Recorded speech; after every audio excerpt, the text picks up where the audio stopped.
नागेन्द्रहाराय त्रिलोचनाय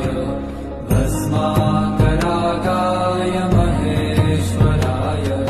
नित्याय शुद्धाय दिगम्बराय तस्मै नकाराय नमः